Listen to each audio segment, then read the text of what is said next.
कोई भी सार्थक प्रश्न साधना से संबंधित या जीवन से संबंधित किया जा सकता है। हाँ, पुरुषोत्तम जी। हरिहर गुरु जी। हरिहर गुरु जी, मेरे प्रश्न है कि ध्यान साधना में आगे बढ़ने के लिए यम और नियम पालन करने के बिना ध्यान साधना में रिजल्ट देख सकते गुरु जी? हाँ, जो यम नियम साधना है, जो हमारे महापुरुषों ने जो अपेक्षा की है साधकों से, तो बहुत आवश्यक है। और वो जो अष्टांग योग है उसमें आता है ये। तो सबसे पहले तो ये प्राइमरी एक प्रकार का शारीरिक मानसिक उपचार है।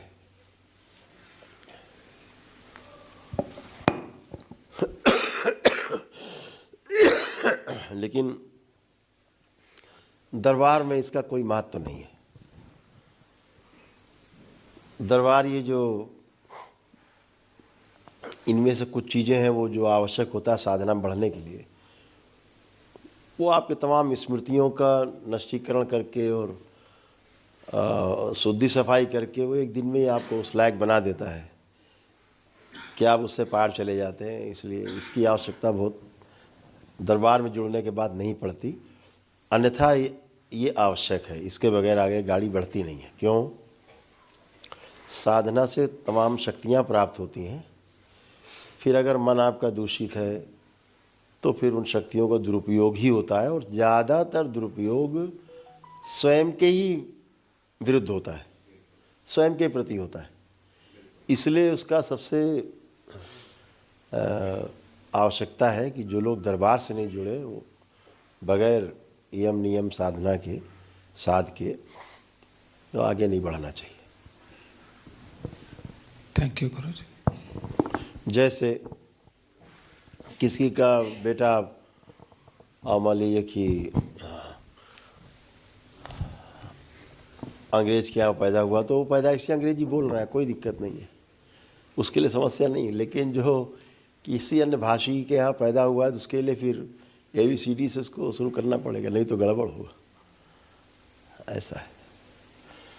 तो दरबार है वो तो रूटीन में है, जो आता है वो तो शुद्धि है ही। जो गंदगी है दरबार हटा ही देता है। ऐसा। Purushottam ji posed a very interesting question. He asked Guruji if the Yam Niyam Sadhana, that is the part of the process that is called Ashtanga Yoga, is it necessary for a person to deep dive into meditation? Purushottam položil velmi zajímavou otázku, jestli yama niyama, což je součástí aštangi jógy, je důležitá ve srovnání s tou hlubokou meditací, kterou děláme. To which Guruji replied that for a person who has not undergone the process of the darbar, Gurudev odpověděl, že pro člověka nebo jedince, který neprošel procesy darbaru, needs to follow certain steps that have been provisioned by our ancient sages and saints, musí projít určitými kroky a úrovněmi, které byly připraveny historickými mistry, to keep the body and the mind healthy and clean and in sync.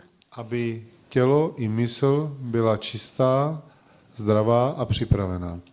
For those devotees who have undergone the process of the darbar, a pro ty žáky, kteří prošli procesy darbaru, for them it may not be as necessary, pro ty to nemusí být až tak nezbytně nutné, because the darbar on its own keeps on cleansing the body and the mind. Protože darbar sám o sobě automaticky čistí jak tělo, tak mysl.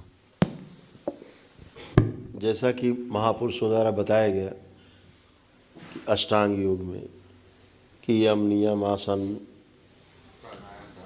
प्राणायाम प्रत्याहार धारणा ध्यान समाधि 8 जो उसके बताए गए, इसमें दरबार तो इसको एक दिन में ही समाधि छोड़ के 7 क्रॉस करा सकता है, कराता ही है, 7 तक ले जा सकता है एक दिन में।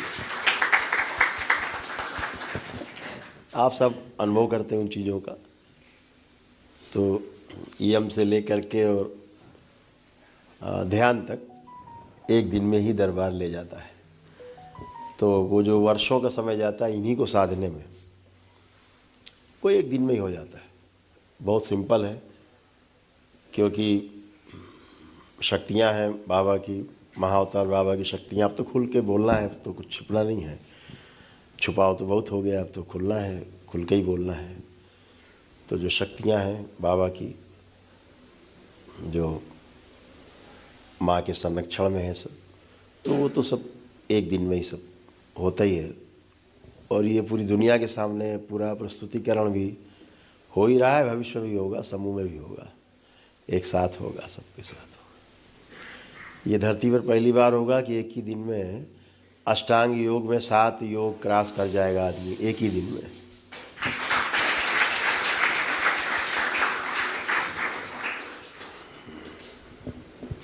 The 8 stages that have been prescribed in Ashtanga Yoga, Ta 8dílná cesta Ashtanga jogy, it used to take years and years of sadhana, trvala, nebo potřebovala k jejímu naplnění bylo potřeba mnoho let sadány. to reach even the second last stage of dhyana.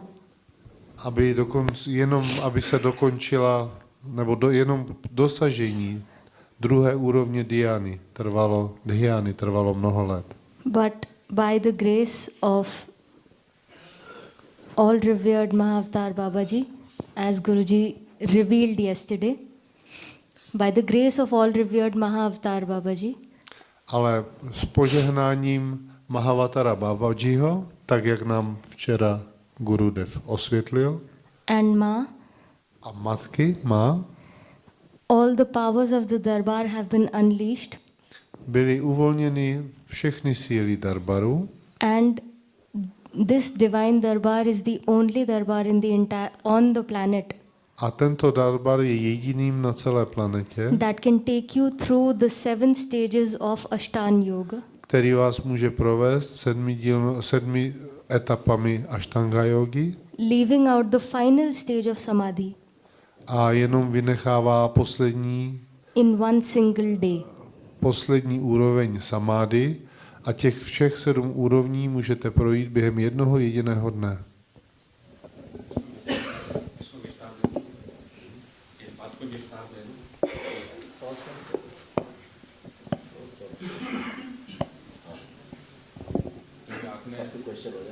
आपने बहुत गहरी बात कही और दर्शक के लिए।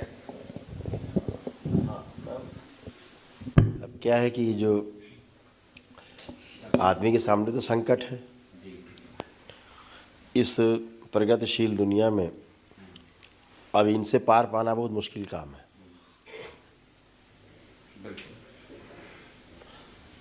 या तो फिर पूरा छोड़ के आ जाए, ये उन्हीं के लिए है जो सब छोड़ आया है। ये बना ही वैसा ही है सिस्टम। यम नियम आसन प्राणायाम धारणा ध्यान समाधि, ये पूरा सिस्टम ही बना उनके लिए जो घर छोड़ के पूरी तरह बैरागी हो गए हैं, पूरी तरह बैरागी। तो ये दरबार का है कि अब घर में ही रहना है और रहना ही घर में है। तो लीजिए साहब, आपको गृहस्थ बैरागी बना देते, तो आपके ही इच्छानुसार, आपके ही संकल्प से संभव है। नेक्स्ट कोई question?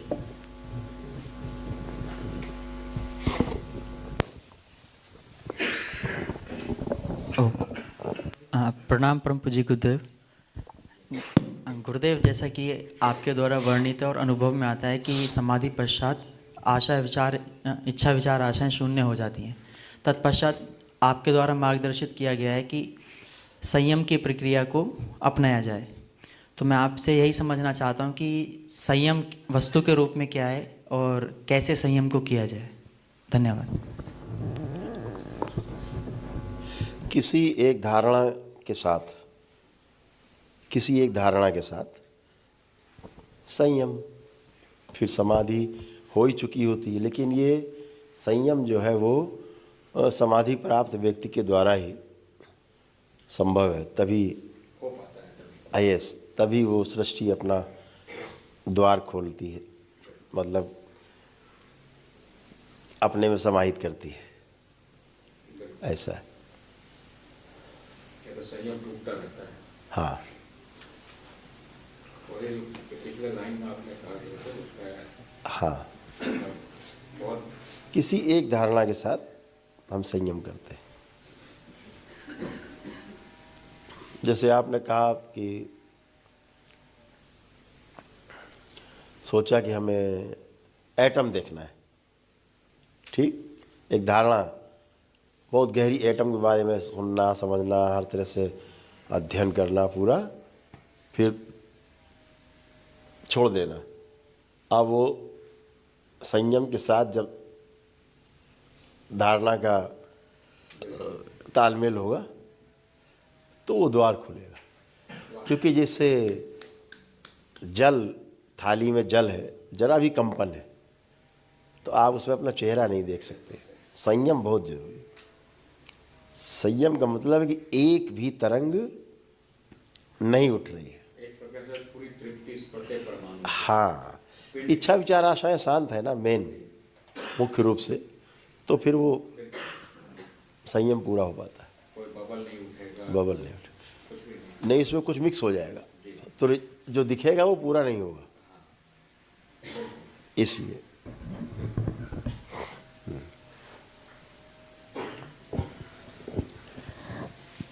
Rahul had a very interesting question. He said, after Samadhi, there is a stage called Sanyam. Zajímavá otázka zněla, že po samádi přichází další fáze, která se nazývá Sayam. Just here, Sanyam Sanyam, pardon. is a total control of the one that drives Drishya and Drashta. Drashta is controlling the Drishya and does not allow anything to happen, and that is possible only after having attained Samadhi, or else every time at some stage or the other there will be always imbalance at some point of the stage in Sanyam. Sanyam je fáze, která může přijít až po samádi a znamená plnou kontrolu, kde nemůže dojít k žádné nerovnováze. हाँ, उसका मतलब यही हुआ कि जो इच्छा विचार आशाएं जो शांत हो गई हैं, जब तक वो शांत नहीं होगी संयम, हाँ, फिर वो शांति ही बनी रहेंगी। संयम की साधना में शांति बनी रहती। और उसके अलावा समाधि प्राप्त व्यक्ति के लिए संयम के अलावा कोई रास्ता भी नहीं है। परिणाम है गुरुदेव। हाँ, उसके अलावा कोई रास्ता नहीं, वही रास्ता है। नेक्स्ट कोई क्वेश्चन? रोहित।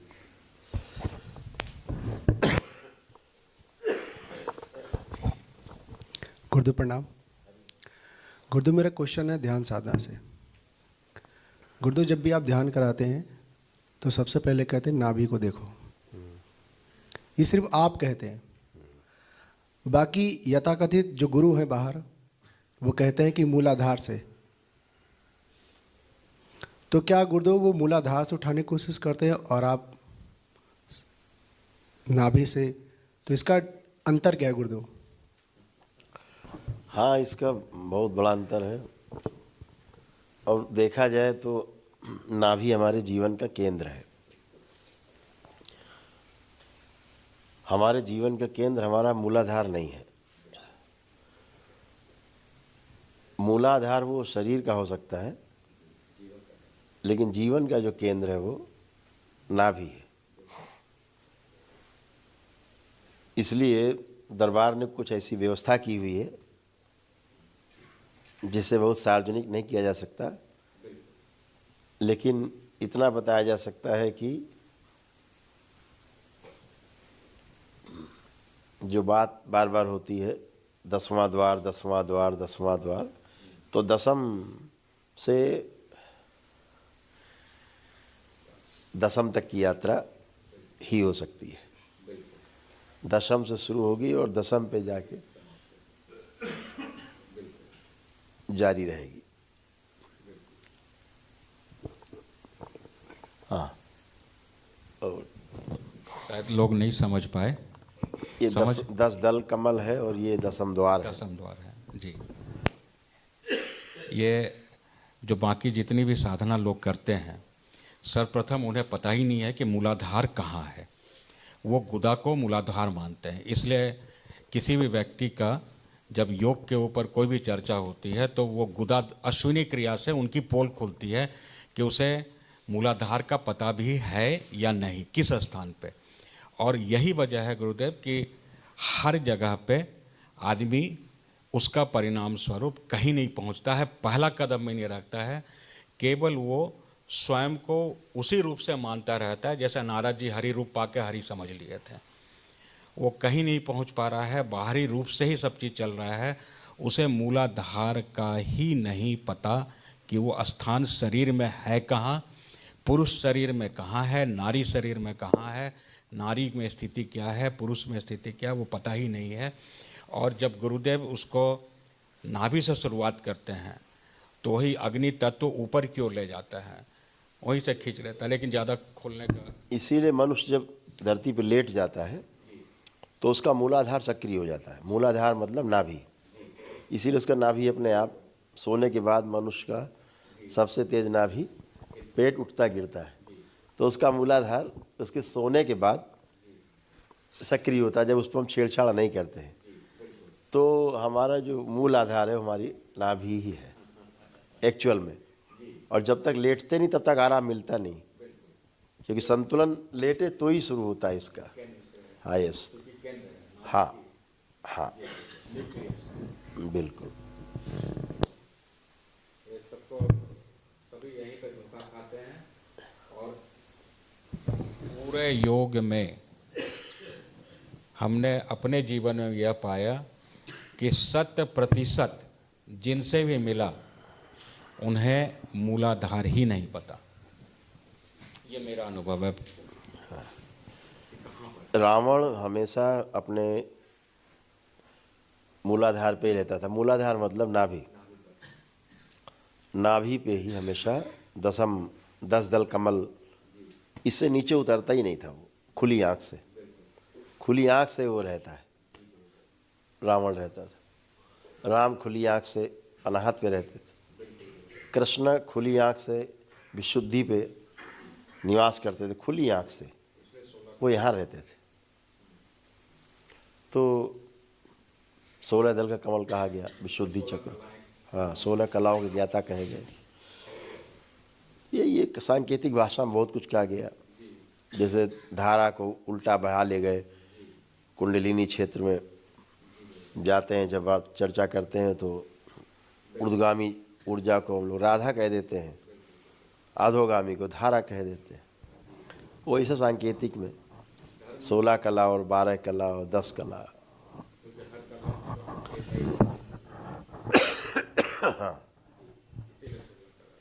हाँ, और कोई क्वेश्चन?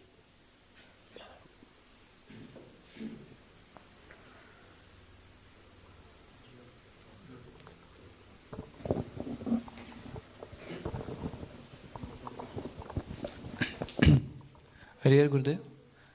गुरुदेव, मेरा प्रश्न है कि हम सब देखते हैं, सभी साधक लोग बोलते हैं कि मैं वैरागी हो गया, तो क्या सब कुछ छोड़ देना वैरागी का अर्थ क्या है? कि सब कुछ छोड़ देना वैरागी है? इसका सही अर्थ क्या है वैरागी का? अभी तक तो लोगों ने यही समझा है कि बिना राग के कोई बचा ही नहीं संसार में, है ना। बैरागी हो गए, अब कोई सुख नहीं मिला, घर से पत्नी ने भगा दिया, मोहल्ले वालों ने भगा दिया, दुत्कार दिया, असफल हो गए, तो बैरागी हो गए। यही चल रहा है अभी भी तमाम। तमाम कुंभ ही क्यों कहें, जहाँ जहाँ देखते हैं दरबार आते हैं बड़े संप्रदाय के वो मुखिया हैं, उन्होंने भी हमसे कहा, हरिद्वार सम्मेलन में भी आए तो उन्होंने कहा कि गुरुदेव ये सब खाने के लिए घूम रहे हैं,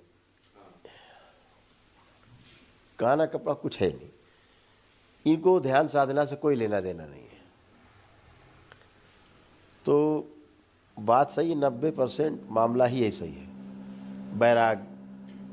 वैराग्य ये एक जन्म की घटना नहीं होती है, वैराग्य पीछे से आता है घटित होते हुए आपके साथ।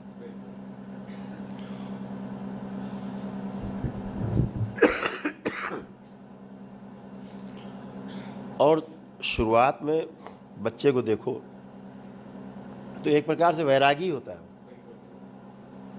बच्चा होता है तो बैरागी ही होता है, उसे कुछ नहीं चाहिए होता है, खाया पिया बाकी छोड़ दिया, कुछ भी करो, नंगा धड़ंगा घूम रहा है, अपना मिट्टी में लौट रहा है ना।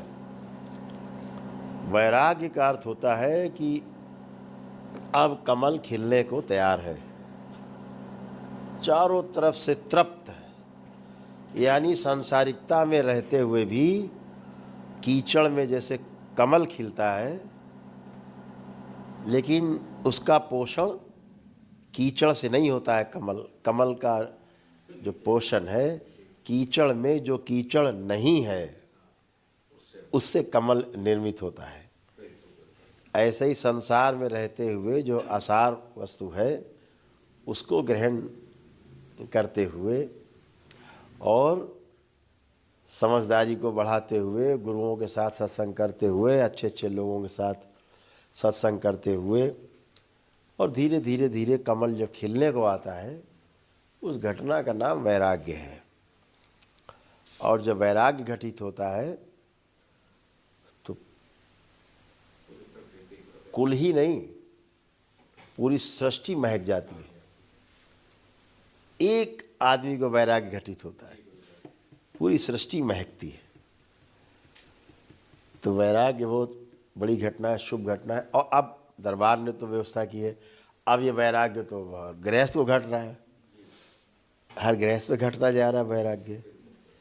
हमारे सामने बहुत लोग आते हैं, यहाँ दरबार दिखाता है कि इसको वैराग्य हो गया है, तो उसका वैराग्य कम करते हैं पहले।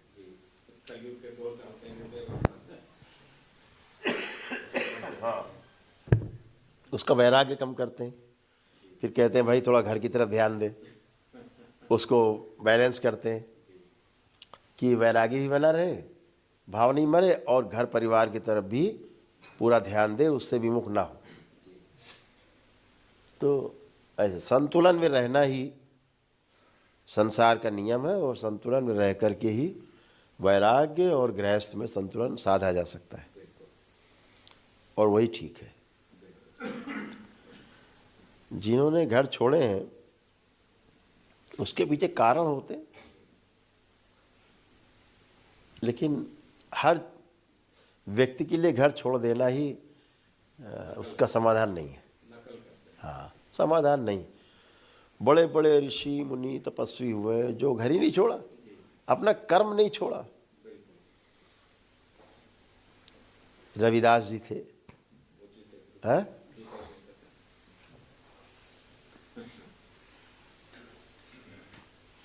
तो कहाँ अपना कर्म छोड़ा, किसी ने कोई कर्म नहीं छोड़ा। नानक थे, कबीर भी थे, कबीर ने भी जिया है अपने आप को। कबीर पंथियों की बात नहीं कर रहे हैं हम, कबीर पंथी तो बेचारे दया के पात्र हैं, लेकिन कबीर तो जिए ही संत थे। तो ऐसे ही समस्या संतों में नहीं रही है, समस्या संतों के मानने वालों में ज़्यादा है। हाँ, खुरचन में समस्या ज़्यादा ऐसे है। तो वैराग्य जो है वो एक शुभ घटना है जो हर व्यक्ति के जीवन में घटित होती है।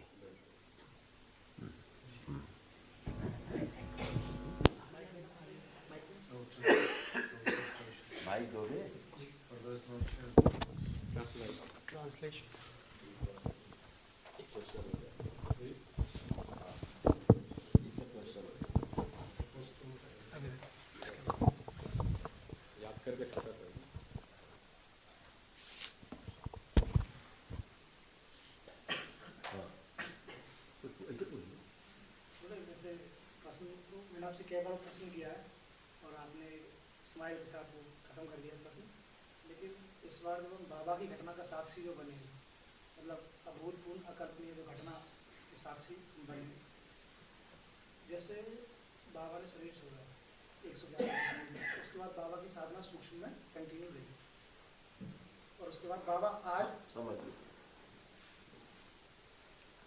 इनको माइक आज सब तक बात है।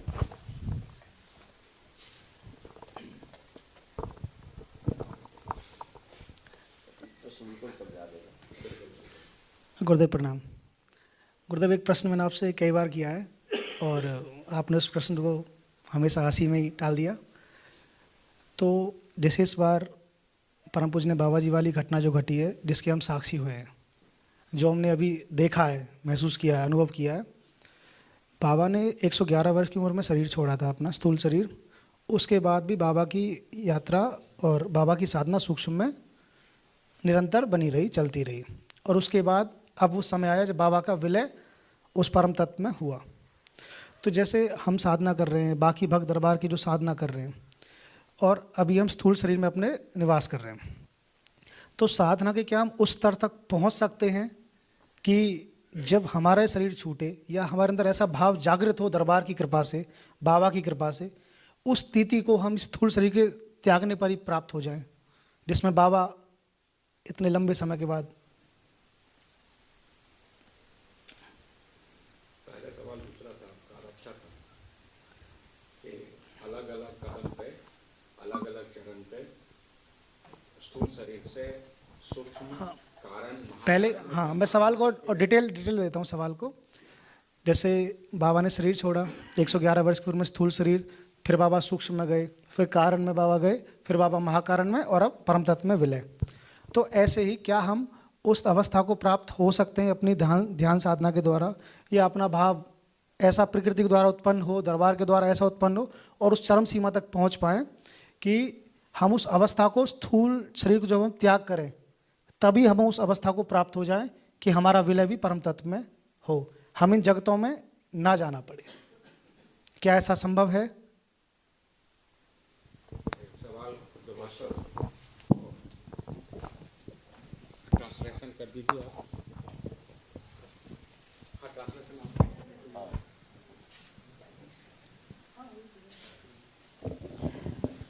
Manish had a question that he had posed before Guruji multiple times before, but maybe it wasn't the right time for Guruji to reveal the answer then, but now he posed it again.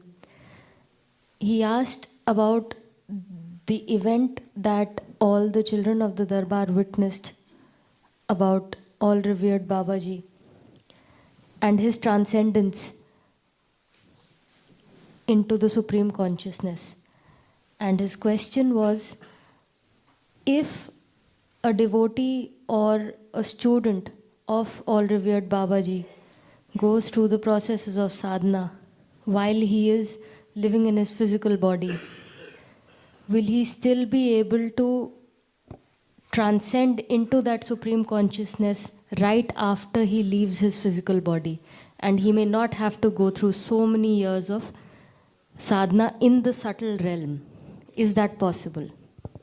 Maniš se zeptal, když teď jsme byli svědky toho, jak Radha Ramananji a Babaji splynul vlastně s podstatou, s vesmírem, tak jak je to s jeho žáky, kteří jsou nyní ve fyzickém těle, dělají svou sadánu, a když opustí tělo, jestli mohou docílit rovnou stejného splynutí, anebo jestli budou muset i v astrálním světě trávit další roky sadánou.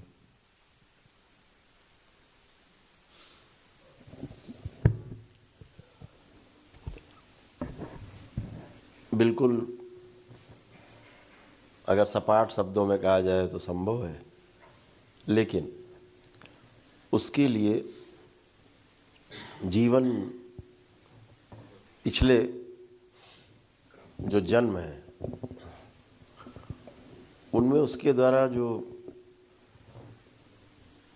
किया गया साधना का जो परिणाम है वो matter करता है। दूसरा, बाबा जैसी परिस्थिति सबकी नहीं हो सकती। महाअवतार बाबा जी कह लीजिए, बाबा जी के नाम से संबोधित करते हैं, आप समझ जाइए उन्हीं की चर्चा कर रहे हैं। तो वो संभावनाएं सब में नहीं हो सकती एक साथ, वो हो भी सकती हैं तो हम उनको नहीं जानते अभी, और उसको जान के हम लोग करेंगे भी क्या। जिसका हमसे संबंध है उसकी चर्चा करते हैं। तो जन्मों जन्मों का था। दूसरा कि जब मैं कहता हूँ कि जैसे बन गए हो वैसे बनाते भी जाओ। जिस स्तर पे हमारी समझदारी विकसित हो गई है, उस स्तर की समझदारी अपने आसपास वाले लोगों में भी हम धीरता और वीरता पूर्वक उनमें भी ऐसा स्थिर करते जाएं। ऐसा अपने जैसे समझदारी हमारे आसपास के लोगों में विकसित हो, उसके लिए बहुत ही धीरता की और बहुत वीरता की आवश्यकता है।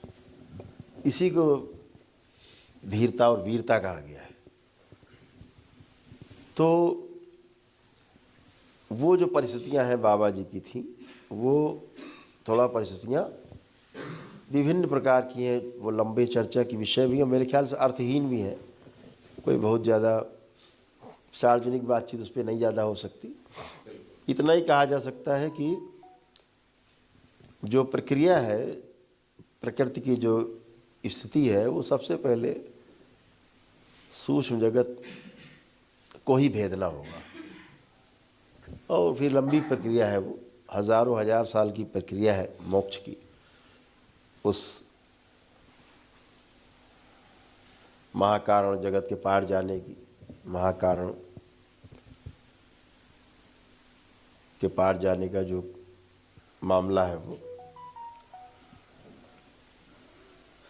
अंश ही जो है वो आगे बढ़ाते हैं। अपने ही अंश होते हैं। जीवन में कोई छोटा बड़ा नहीं है। जीवन के रूप में हम बार बार कहते हैं कि कोई छोटा बड़ा नहीं है।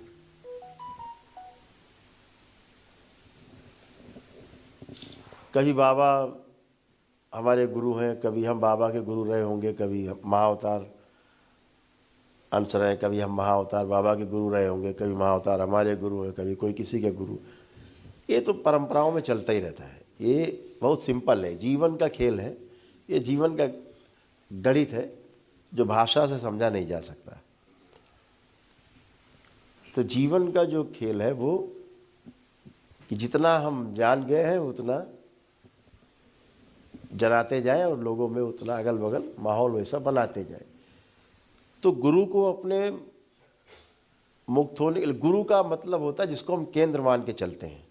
गुरु का अर्थ है जिसको हम केंद्र मान के चलते हैं, आइडियल मान के चलते हैं, वो गुरु। तो वो हमारा आइडियल होता है एक समय विशेष के लिए, आइडियल होता है। तो उस समय विशेष के लिए कोई उसका वाहक भी होता है। तो वाहक को शिष्य कह दिया जाता है।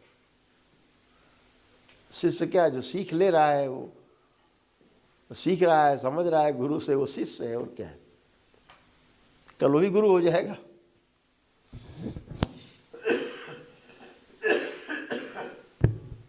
कल वो भी गुरु होगा। तो क्रम है, लेकिन सामान्य रूप से ये संभव नहीं है कि एक ही बार में कोई महाकारण जगत में चला जाए। हजारों वर्ष, कभी कभी लाखों वर्ष लोगों को। और ऐसा नहीं है कि आप यहाँ बैठे हो या हम में से तमाम लोग हो सकता है यहीं बैठे हों कि यात्रा कहीं चल रही लेकिन बैठे यहाँ इकट्ठा होकर दिख रहे है कहीं। इसीलिए हर आदमी अलग अलग लेवल पे दिखाई देता है, अलग अलग समझदारी दिखाई देती है, अलग अलग आयाम में होने के कारण। तो इसीलिए ध्यान करते समय आदमी वहीं कनेक्ट हो जाता है सीधे जाके जहाँ वो जिस आयाम में होता है। तो ये संभव नहीं है कि एक ही बार में आदमी सूक्ष्म जगत, कारण जगत और महाकारण जगत क्रॉस कर जाए। हजारों हजार साल, लाखों वर्षों। और ये तो अंश हैं, अंश तो रहते ही हैं सृष्टि में। जब आप लोग ध्यान साधना करते हो तब भी अंश ही तो आते हैं आप लोगों को साधना कराने के लिए, आपको घुमाने के लिए, ले जाने के लिए, ब्रह्मांड में यात्रा कराने के लिए, आपकी आत्मशुद्धि के लिए आपको ले जाते हैं। और जिस आयाम में कहीं कोई आपके कर्म हो गए वहाँ ले जा कर के उसको वहाँ कट कर देते, छुड़वा देते हैं, हल्के हो के आप वापस आ जाते हैं, आपका भोग कट जाता है। तो इसलिए ध्यान ये रखना है कि हम जो अभी हैं हमें वो करना है साक्षी भाव में, उसमें आगे बढ़ना है। आपने एक नया रहस्य खोल दिया। घनीभूत होने की प्रक्रिया अब तक उल्टा समझते थे कि यहाँ से घनीभूत हो रहा है, इस पर कभी ध्यान नहीं गया कि केंद्र कहीं और है, घनीभूत कहीं आदमी और हो। होता ही है। जैसे हर महापुरुष जन्म लेता है दोबारा, आवश्यक नहीं कि वो जन्म ले, नहीं लेना चाहता, फिर भी सृष्टि की नियम के अनुसार फिर जन्म लेता है। तो ऐसा नहीं कि जो लोग बहुत बड़े महापुरुष, भगवान बुद्ध हो गया कोई, वही लोग जन्म, बुद्ध जैसे लोग तो जन्म ही नहीं ले पाते, उसको धारण करने लायक उनको शरीर ही नहीं मिलता। इसलिए अंश आते हैं, अंश के द्वारा वो शरीर में उदाहरण करते हैं शरीर, पूरा तो आ ही नहीं पाते। लेकिन इसी प्रकार से मनुष्यों का भी जागृत होकर शरीर छोड़ते हैं, वो भी चाहते हैं नहीं लेंगे जन्म, नहीं लेते, होते किसी आयाम में, फिर जन्म लेते हैं तो उनका स्टेटस तो वही रहेगा जिस लेवल पे पहले उन्होंने शरीर छोड़ा है। हाँ।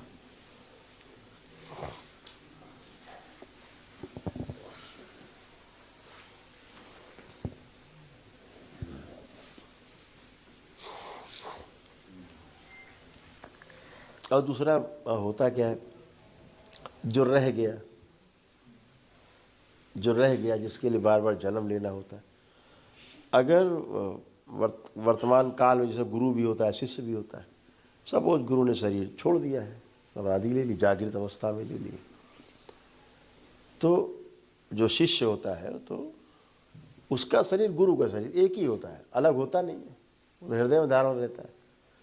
तो वही शिष्य का ही शरीर उसकी मुक्ति का, उसके जो बचे हुए समय का वो काटने का, खोलने का रास्ता, उपाय बनता है, उसका कारण बनता है।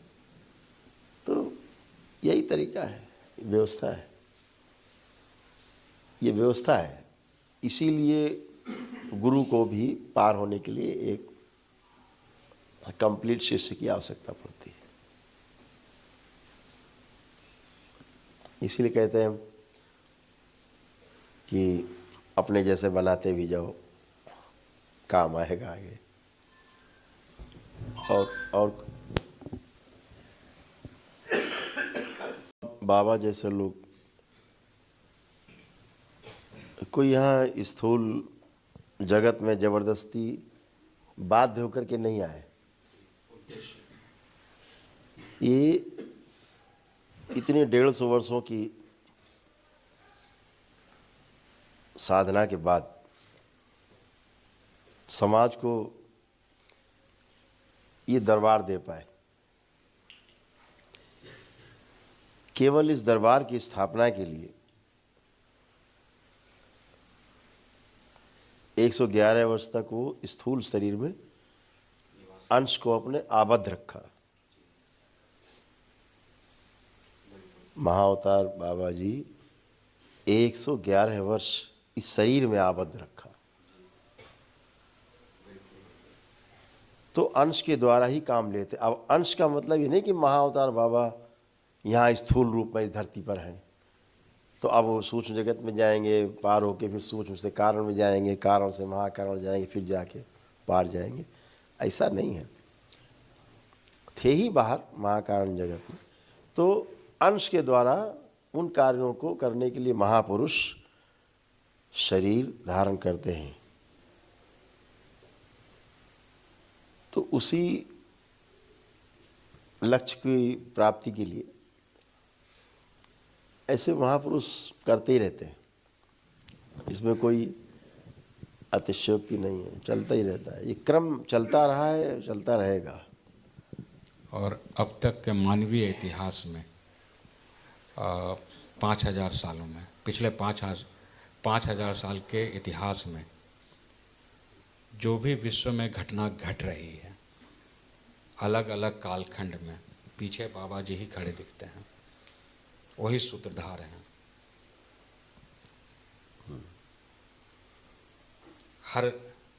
हर घटना, पृथ्वी की हर घटना, मानव कैसे बेहतर हो, कैसे मानव अपने परम लक्ष्य की ओर बढ़े, समस्त घटनाएं पिछले 5000 वर्षों की जाकर के बाबा जी महाअवतार से ही जुड़ जाती है, बाबा से जुड़ जाती है, अलग अलग कालखंड में, जिसका प्रत्यक्ष प्रमाण अभी सामने है। हाँ, हर चीज़ का क्रम है, क्रमबद्ध। हाँ, क्रमबद्ध तरीके से है, क्रमिक उसका विकास है, विकसित होने तक क्रमिक विकास ही है।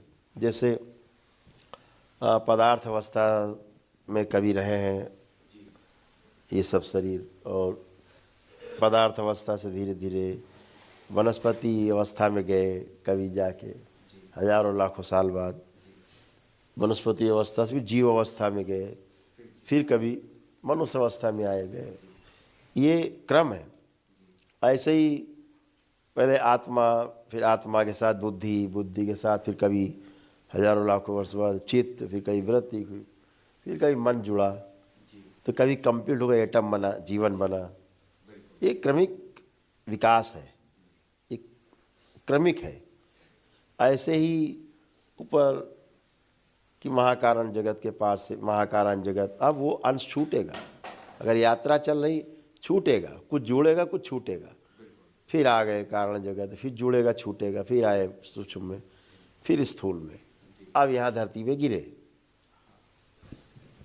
अब धरती में गिरे, कहाँ से गिरे? धरती में, तो यहाँ गिरे तो जन्म हो गया। तो अब अगर जाएगा उस महाकारण जगत के भी पार, अब वो उसका आकर्षण वहाँ बना रहेगा, क्योंकि जहाँ से वो टूट के आया है उसका आकर्षण तो उसी में बना रहेगा, तो उसकी वापसी भी उसी अनुसार होगी। स्थूल जगत से सूक्ष्म जगत में, सूक्ष्म जगत से कारण जगत में, कारण से महाकारण, महाकारण से हरिहर, ईश्वर ही हो गए। तो वो यात्रा का क्रम, तो उस यात्रा में जो ऊपर से आता है आदमी, उस हर व्यक्ति के साथ, कोई भी व्यक्ति हो, उसका अंश हर आयाम में, हर लोक में छूटा ही रहता है। वापसी की प्रक्रिया में भी यही है।